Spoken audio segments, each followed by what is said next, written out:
ನಮಸ್ಕಾರ ಪ್ರೀತಿ ವೀಕ್ಷಕರಿಗೆಲ್ಲ ಮನೆ ಗೃಹಿಣಿ ಚಾನೆಲ್ಗೆ ಆತ್ಮೀಯವಾದ ಸ್ವಾಗತ. ಕೆಲವೊಬ್ಬರಿಗೆ ಚಪಾತಿ ಪರ್ಫೆಕ್ಟ್ ಆಗಿ ಬರುತ್ತೆ, ಇನ್ನು ಕೆಲವೊಬ್ಬರಿಗೆ ಎಷ್ಟೇ ಮಾಡಿದ್ರೂ ಚಪಾತಿ ಸಾಫ್ಟಾಗಿ ಬರ್ತಾ ಇಲ್ಲ, ಉಬ್ಬಿ ಬರ್ತಾ ಇಲ್ಲ ಅಂತ ಹೇಳ್ತಾ ಇರೋರಿಗೆ ಇವತ್ತಿನ ದಿನ ಸಿಂಪಲ್ ಆದಂಥ ವಿಧಾನದಲ್ಲಿ ಚಪಾತಿ ರೆಸಿಪಿಯನ್ನು ಮಾಡಿ ತೋರಿಸ್ತಾ ಇದ್ದೀನಿ. ಈ ಥರ ಪದ್ರ ಆಗಿರುವಂತಹ ಸಾಫ್ಟ್ ಆಗಿರ್ತಕ್ಕಂಥ ಚಪಾತಿ ಇಡೀ ದಿನ ಯಾಕೆ ಮಾರನೇ ದಿನ ಕೂಡ ಇಷ್ಟೇ ಸಾಫ್ಟ್ ಆಗಿರುತ್ತೆ. ಈ ಥರ ಚಪಾತಿ ಮಾಡಿದ್ರೆ ಸಾಕು, ಬರೀ ಚಪಾತಿನೇ ತಿಂತಾರೆ ಬೆಳಗ್ಗೆಯಿಂದ ಸಂಜೆವರೆಗೂ. ಇಲ್ಲಿ ನಾನು 3 ವಿಧಾನದ ಫೋಲ್ಡಿಂಗಲ್ಲಿ ಚಪಾತಿಯನ್ನು ಮಾಡಿ ತೋರಿಸ್ತಾ ಇದ್ದೀನಿ. ತುಂಬಾ ಸರಳವಾದಂಥ ವಿಧಾನ. ವಿಡಿಯೋನ ಸ್ಕಿಪ್ ಮಾಡದೆ ಪೂರ್ತಿಯಾಗಿ ನೋಡಿ ಅಂತ ರಿಕ್ವೆಸ್ಟ್ ಮಾಡ್ತಾ, ಮೊದಲಿಗೆ ನಾನಿಲ್ಲಿ ಒಂದು ಪಾತ್ರೆಗೆ 3 ಬಟ್ಲಾಗುವಷ್ಟು ಗೋಧಿ ಹಿಟ್ಟನ್ನು ತಗೊಂಡಿದ್ದೀನಿ. ಇದು ಮನೆಯಲ್ಲೇ ಗೋಧಿ ತಂದು ಮಿಲ್ಲಲ್ಲಿ ಹಿಟ್ಟು ಮಾಡಿಸ್ಕೊಂಡು ಬಂದಿರೋದು. ರುಚಿಗೆ ತಕ್ಕಷ್ಟು ಉಪ್ಪನ್ನು ಸೇರಿಸಿ ಚೆನ್ನಾಗಿ ಒಂದು ಸತಿ ಮಿಕ್ಸ್ ಮಾಡ್ಕೊಳ್ತಾ ಇದ್ದೀನಿ. ಇವಾಗ ಮುಖ್ಯವಾಗಿ ನಾನಿಲ್ಲಿ 1 ಬಟ್ಲಾಗುವಷ್ಟು ಕಾಯಿಸಿ ಆರಿಸಿರ್ತಕ್ಕಂಥ ಹಾಲನ್ನು ಸೇರಿಸ್ತಾ ಇದ್ದೀನಿ. ಇಲ್ಲಿ ಹಾಲಿನ ಬದಲಿಗೆ ನೀವು ನೀರು ಹಾಕಿ ಕೂಡ ಹಿಟ್ಟನ್ನು ಕಲಿಸ್ಕೊಳ್ಬೋದು. ಯಾರಿಗೆಲ್ಲ ಚಪಾತಿ ಮಾಡಿ ಪ್ರಾಕ್ಟೀಸ್ ಇರುತ್ತೆ ನೋಡಿ, ಅಂಥವರು ಬರೀ ನೀರಲ್ಲೇ ಕೂಡ ಹಿಟ್ಟನ್ನು ನಾದ್ಕೊಳ್ಬೋದು. ಇವಾಗ ಕೆಲವೊಬ್ಬರಿಗೆ ಎಷ್ಟೇ ಸರಿ ಚಪಾತಿ ಮಾಡಿದ್ರೂ ಕೂಡ ಸಾಫ್ಟಾಗೆ ಬರ್ತಾ ಇಲ್ಲ, ಉಬ್ಬಿ ಬರ್ತಾ ಇಲ್ಲ ಅಂತ ಹೇಳೋರಿಗೆ ಈ ರೀತಿಯಾಗಿ ನೀವು ಸ್ವಲ್ಪ ಗೋಧಿ ಹಿಟ್ಟಿಗೆ ಹಾಲನ್ನು ಸೇರಿಸಿ ಹಿಟ್ಟನ್ನು ತದನಂತರ ಸ್ವಲ್ಪನೇ ನೀರನ್ನು ಸೇರಿಸ್ತಾ ಸಾಫ್ಟಾಗಿ ನಾದ್ಕೊಂಡು ಒಂದು 10 ನಿಮಿಷಗಳ ಕಾಲ ನೆನೆಯಕ್ಕೆ ಬಿಟ್ಟು ನೋಡಿ. ನಂತರ ಚಪಾತಿನ ಮಾಡಿಕೊಂಡ್ರೆ ತುಂಬಾ ಸಾಫ್ಟಾಗಿರ್ತಕ್ಕಂಥ ಚಪಾತಿ ಅಷ್ಟೇ ಉಬ್ಬಿ ಬರುತ್ತೆ ಮತ್ತು ರುಚಿ ಕೂಡ ತುಂಬ ಚೆನ್ನಾಗಿರುತ್ತೆ ಅಂತಲೇ ಹೇಳ್ಬೋದು. ಇದಷ್ಟೇ ಅಲ್ಲ, ಹಿಟ್ಟು ನಾದೋದು ಕೂಡ ತುಂಬಾ ಮುಖ್ಯ ಆಗುತ್ತೆ. ಅಂಗೈನಿಂದ ಚೆನ್ನಾಗಿ ಹಿಟ್ಟನ್ನು ಮೆದುವಾಗಿ ನಾದ್ಕೊಳ್ತಾ ಸ್ವಲ್ಪನೇ ನೀರನ್ನು ಸೇರಿಸ್ತಾ ಹಿಟ್ಟನ್ನು ಹದವಾಗಿ ಕಲಿಸ್ಕೊಳ್ತಾ ಹೋಗಬೇಕು. ನೋಡಿ, ನಾನಿಲ್ಲಿ ಹಿಟ್ಟನ್ನು ಸಾಫ್ಟಾಗಿ ಕಲಿಸಿದ್ದಾಗಿದೆ. ತೀರ ಗಟ್ಟಿಯಲ್ಲ, ತೀರ ಸಾಫ್ಟಾಗೂ ಅಲ್ಲ. ಈ ಕಲಿಸಿದಂಥ ಹಿಟ್ಟಿನ ಮೇಲೆ ಸ್ವಲ್ಪ ನೀರನ್ನು ಅಪ್ಲೈ ಮಾಡಿ ಒಂದು ಮುಚ್ಚಳದಿಂದ ಮುಚ್ಚಿ ಒಂದು 10 ನಿಮಿಷಗಳ ಕಾಲ ನೆನೆಸಿ ತಗೊಳ್ತಾ ಇದ್ದೀನಿ. ಇಲ್ಲಿ 10 ನಿಮಿಷ ಕಾಲ ನಾನು ಹಿಟ್ಟನ್ನು ನೆನೆಸಿದ್ದಾಗಿದೆ. ಕೈಗೆ ಒಂದು ಸ್ವಲ್ಪ ಎಣ್ಣೆನ ಅಪ್ಲೈ ಮಾಡಿಕೊಂಡು ಮತ್ತೆ ಒಂದು 2 ನಿಮಿಷಗಳ ಕಾಲ ಚೆನ್ನಾಗಿ ನಾದ್ಕೊಳ್ತಾ ಇದ್ದೀನಿ. ಹಿಟ್ಟು ಕಲಸಿದ ತಕ್ಷಣಕ್ಕೂ ಕೂಡ ನಾವು ಚಪಾತಿನ ಮಾಡ್ಕೊಳ್ಬೋದು, ಆದರೆ ಚಪಾತಿ ಅಷ್ಟು ಸಾಫ್ಟಾಗಿ ಚೆನ್ನಾಗಿ ಬರೋದಿಲ್ಲ. ಈ ರೀತಿ ಒಂದು 10 ನಿಮಿಷ ನೆನೆಸಿಟ್ಟಾಗ ಮಾತ್ರ ಚಪಾತಿ ತುಂಬಾ ಚೆನ್ನಾಗಿ ಬರುತ್ತೆ. ನೋಡಿ ಎಷ್ಟು ಚೆನ್ನಾಗಿ ಹಿಟ್ಟು ನೆಂದಿದೆ ಅಂತ. ಕಲಸಿಟ್ಟಾಗ ಹೇಗಿತ್ತು, ಇವಾಗ ಒಂದು 10 ನಿಮಿಷ ಆದಮೇಲೆ ಹೇಗಾಗಿದೆ ಸಾಫ್ಟಾಗಿ. ಈಗ ಸ್ವಲ್ಪನೇ ಹಿಟ್ಟನ್ನು ತಗೊಂಡು ಮತ್ತೆ ಕೈನಲ್ಲಿ ಹಿಟ್ಟನ್ನು ನಾದ್ಕೊಳ್ತಾ ಉಳ್ಳೆನ ರೆಡಿ ಮಾಡ್ಕೊಳ್ತಾ ಇದ್ದೀನಿ.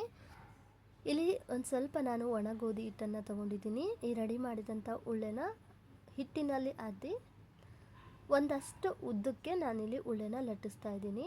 ನೋಡಿ, ಈ ರೀತಿಯಾಗಿ ಉದ್ದಕ್ಕೆ ಉಳ್ಳೆನ ಲಟ್ಟಿಸಿ ಒಂದು ಸ್ವಲ್ಪ ಎಣ್ಣೆನ ಅಪ್ಲೈ ಮಾಡಿ ಚೆನ್ನಾಗಿ ಪುನಃ ಇದನ್ನು ಒಣ ಗೋಧಿ ಹಿಟ್ಟಿನಲ್ಲಿ ಅದ್ದುತ್ತಾ ಇದ್ದೀನಿ. ಎಲ್ಲಿ ಎಣ್ಣೆ ಹಚ್ಚಿರ್ತೀವಲ್ವ ಆ ಭಾಗನ ಒಣ ಗೋಧಿ ಹಿಟ್ಟಿನಲ್ಲಿ ಅದ್ದಿ ಅರ್ಧ ಭಾಗದಾಗೆ ನಾನಿಲ್ಲಿ ಫೋಲ್ಡಿಂಗನ್ನು ಮಾಡಿ ಮತ್ತೆ ಇದನ್ನು ಈ ರೀತಿಯಾಗಿ ಉದ್ದವಾಗಿ ಲಟ್ಟಿಸಿದ್ದೀನಿ. ಮತ್ತೆ ಸ್ವಲ್ಪ ಎಣ್ಣೆ ಹಾಗೆ ಒಣ ಗೋಧಿ ಹಿಟ್ಟಿನಲ್ಲಿ ಅದ್ದುತ್ತಾ ಮತ್ತೆ ಅರ್ಧ ಭಾಗದಾಗೆ ಫೋಲ್ಡಿಂಗನ್ನು ಮಾಡಿ 3 ಪದರಿನ ಫೋಲ್ಡಿಂಗ್ ಆಗಿ ಇಲ್ಲಿ ಉಳ್ಳೆನ ರೆಡಿ ಮಾಡ್ಕೊಂಡಿರೋದು. ತಿರ್ಗಾ ಅದನ್ನು ಮತ್ತೆ ಒಣ ಗೋಧಿ ಹಿಟ್ಟಿನಲ್ಲಿ ಅದ್ದುತ್ತಾ ಸುತ್ತಲೂ ಕೂಡ ಇವಾಗ ಹಗುರವಾಗಿ ಲಟ್ಟಣಿಗೆ ಸಹಾಯದಿಂದ ಚಪಾತಿನ ತೀಡ್ತಾ ಹೋಗ್ತಾ ಇದ್ದೀನಿ. ಮಧ್ಯೆ ಸ್ವಲ್ಪ ಗೋಧಿ ಹಿಟ್ಟನ್ನು ಅಪ್ಲೈ ಮಾಡೋದ್ರಿಂದ ಈಸಿಯಾಗಿ ಲಟ್ಟಿಸ್ಬೋದು. ಮತ್ತು ತೀರ ಭಾರವಾಗಿ ಕೂಡ ನಾವಿಲ್ಲಿ ಲಟ್ಟಿಸೋಕೆ ಹೋಗಬಾರ್ದು. ಸ್ವಲ್ಪ ಹಗುರವಾಗಿಯೇ ಲಟ್ಟಿಸಿದರೆ ಸಾಕು. ಇದರಿಂದ ಚಪಾತಿ ಚೆನ್ನಾಗಿ ಉಬ್ಬಿ ಪದರಾಗಿ ಬರುತ್ತೆ. ನೋಡಿ, ಇವಾಗ ಒಂದಷ್ಟು ಅಗಲಿಕ್ಕೆ ಲಟ್ಟಿಸಿದ ಮೇಲೆ ಸ್ವಲ್ಪ ಎಣ್ಣೆನ ಅಪ್ಲೈ ಮಾಡಿ ಈ ಕಡೆ ಹೆಂಚು ಕೂಡ ನಾನು ಕಾಯಕ್ಕಿಟ್ಟಿದ್ದೆ.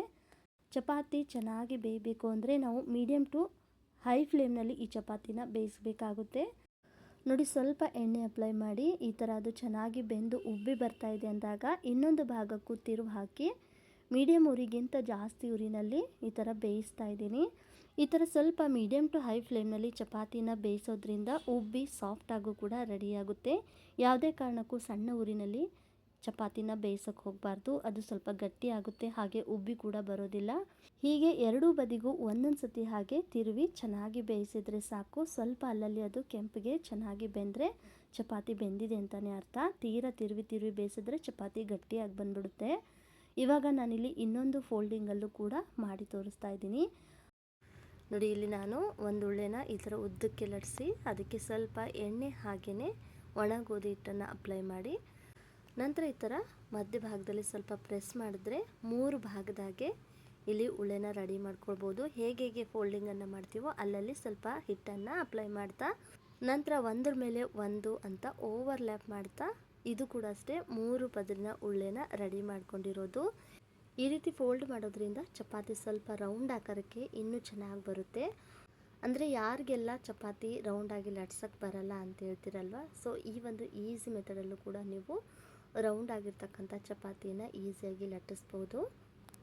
ನೋಡಿ, ಚಪಾತಿ ಮಾಡೋದಕ್ಕೆ ಹಿಟ್ಟು ಕಲಸೋದಷ್ಟೇ ಮುಖ್ಯ ಆಗೋದಿಲ್ಲ, ಈ ಥರ ಲಟ್ಸೋದು ಕೂಡ ತುಂಬಾ ಮುಖ್ಯ. ಎಲ್ಲಿ ದಪ್ಪ ಇದೆ, ಎಲ್ಲಿ ತೆಳುವಾಗಿದೆ ಅಂತ ನೋಡಿಕೊಂಡು ನಾವು ಹಗರಕ್ಕೆ ತೀಡ್ದ ಸಮನಾಗಿ ಎಲ್ಲ ಭಾಗದಲ್ಲೂ ಕೂಡ ಲಟ್ಟಿಸ್ಬೇಕಾಗುತ್ತೆ. ಇದನ್ನು ಕೂಡ ಇವಾಗ ಒಂದಷ್ಟು ಅಗಲಕ್ಕೆ ರೌಂಡಾಗಿ ಲಟ್ಸಿದ್ದಾಗಿದೆ.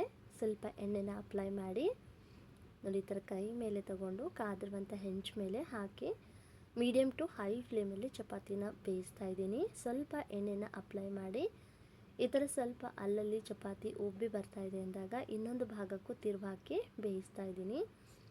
ನೋಡಿ, ಈ ಥರ ಉಬ್ಬಿ ಬರ್ತಾ ಇದೆ. ಸಡನ್ನಾಗಿ ಅದು ಉಬ್ಬೋದು ಕಡಿಮೆ ಆಯಿತು ಅಂದರೆ ಅದು ಪದರಾಗಿ ಬಿಟ್ಟಿದೆ. ನೋಡಿ, ಈ ಥರ ಸ್ವಲ್ಪ ಫೋಲ್ಡ್ ಮಾಡಿ ಕೂಡ ಸುತ್ತಲೂ ಬೆಂದಿಲ್ಲ ಅಂದರೆ ಈ ಥರ ಬೇಯಿಸಿ ಚಪಾತಿನ ತೆಕ್ಕೊಳ್ಬೋದು. ಈಗ 2 ಪದರಿನ ಚಪಾತಿಯನ್ನು ಮಾಡಿ ತೋರಿಸ್ತಾ ಇರೋದು. ನೋಡಿ, ಅದೇ ಥರ ನಾನಿಲ್ಲಿ ಉಳ್ಳೆನ ಉದ್ದಕ್ಕೆ ಲಟ್ಸಿ ಎಣ್ಣೆ ಹಾಗೆ ಒಣ ಗೋಧಿ ಹಿಟ್ಟನ್ನು ಅಪ್ಲೈ ಮಾಡಿ ನೋಡಿ, ಈ ಥರ ಅರ್ಧ ಭಾಗದಾಗೆ ಫೋಲ್ಡಿಂಗನ್ನು ಮಾಡಿ ಪುನಃ ಅದನ್ನು ಒಣ ಗೋಧಿ ಹಿಟ್ಟಿನಲ್ಲಿ ಅದ್ದಿ ಈ ರೀತಿಯಾಗಿ 2 ಪದರಿನ ಚಪಾತಿನೂ ಕೂಡ ಲಟ್ಟಿಸ್ಬೋದು. ಇಲ್ಲ ಅಂದರೆ 2 ಚಿಕ್ಕ ಉಳ್ಳೆನ ಮಾಡಿಕೊಂಡು ಪೂರಿ ಹಾಗೆ ಸ್ವಲ್ಪ ಲಟ್ಟಿಸಿ ಎಣ್ಣೆ ಹಾಗೆ ಒಣ ಗೋಧಿ ಹಿಟ್ಟನ್ನು ಅಪ್ಲೈ ಮಾಡಿ ಒಂದ್ರ ಮೇಲೆ ಒಂದು ಅಂತ ಓವರ್ಲ್ಯಾಪ್ ಮಾಡಿ ಕೂಡ ಉಳ್ಳೆನ ರೆಡಿ ಮಾಡಿಕೊಂಡು 2 ಪದರಿನ ಚಪಾತಿನ ಈಸಿಯಾಗಿ ರೌಂಡ್ ಆಕಾರಕ್ಕೆ ಲಟ್ಟಿಸಿ ತಗೊಳ್ಬೋದು. ನೋಡಿ, ನೋಡಿದ ತಕ್ಷಣ ನಾವು ಚಪಾತಿನ ಲಟ್ಸಕ್ಕೆ ಹೋದರೆ ಬರೋದಿಲ್ಲ. ಹೇಗೆ ನಾವು ಚಪಾತಿನ ಮಾಡ್ತಾ ಹೋಗ್ತೀವೋ ಹಾಗಾಗಿ ಅದ್ರ ಬಗ್ಗೆ ನಾವು ತಿಳ್ಕೊಳ್ತಾ ಕಲ್ಕೊಳ್ತಾ ಮಾಡೋದು ಹೇಗೆ ಅಂತ ಗೊತ್ತಾಗ್ಬಿಡುತ್ತೆ. ನೋಡಿ, ಇದನ್ನು ಕೂಡ ಇವಾಗ ಬೇಯಿಸಿ ತೋರಿಸ್ತಿದ್ದೀನಿ. ಡೈಲಿ ಚಪಾತಿ ಮಾಡಿ ಪ್ರಾಕ್ಟೀಸ್ ಇರೋರಿಗೆ ಸಿಂಪಲ್ಲಾಗಿ ನೀರಲ್ಲಿ ಕೂಡ ಹಿಟ್ಟನ್ನು ಕಲಸಿ ಚಪಾತಿನ ಸಾಫ್ಟಾಗಿ ಮಾಡೋದಕ್ಕೆ ಬರುತ್ತೆ. ಯಾರಿಗೆಲ್ಲ ಚಪಾತಿ ಮಾಡೋಕ್ಕೆ ಕಷ್ಟ ಅಂತ ಹೇಳ್ತೀರಾ, ಸಾಫ್ಟಾಗಿ ಬರ್ತಾ ಇಲ್ಲ ಅಂತ ಹೇಳ್ತಿರೋರಿಗೆ ಇದರ ಸಿಂಪಲ್ ಆದಂಥ ಒಂದು ಸೀಕ್ರೆಟ್ ಪದಾರ್ಥ ಅಂದರೆ ಹಾಲು ಹಾಕಿ ನಾವು ಚಪಾತಿ ಹಿಟ್ಟನ್ನು ಕಲಸಿ ಚಪಾತಿನ ಮಾಡೋದ್ರಿಂದ ಸ್ವಲ್ಪ ಇನ್ನೂ ಸಾಫ್ಟಾಗಿ ಉಬ್ಬಿ ಮತ್ತು ರುಚಿ ಕೂಡ ತುಂಬಾ ಚೆನ್ನಾಗಿ ಬರುತ್ತೆ ಚಪಾತಿದು.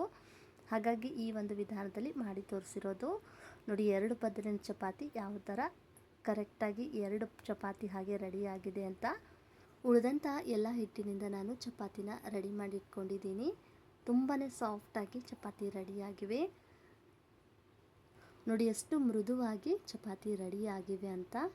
ಈ ರೀತಿ ಮಾಡಿದಂಥ ಚಪಾತಿನ ಒಂದು ಕಾಟನ್ ಬಟ್ಟೆನಲ್ಲಿ ಸುತ್ತಿ ಚಪಾತಿ ಡಬ್ಬದಲ್ಲಿ ಅಥವಾ ತಾಸ್ ಬುಟ್ಟಿ ಅಂದರೆ ಈ ಬಿದಿರಿನ ಬುಟ್ಟಿ ಬರುತ್ತಲ್ಲ ಅದರಲ್ಲೂ ಕೂಡ ನಾವು ಕಾಟನ್ ಬಟ್ಟೆನಲ್ಲಿ ಸುತ್ತಿ ಮೇಲ್ಗಡೆ ಒಂದು ಮುಚ್ಚಳ ತಟ್ಟೆನಿಂದ ಮುಚ್ಚಿಟ್ರೆ ಇಡೀ ದಿನ ಯಾಕೆ ಮರುದಿನವೂ ಕೂಡ ತುಂಬಾ ಮೃದುವಾಗಿರ್ತಕ್ಕಂಥ ಚಪಾತಿ ಇರುತ್ತೆ.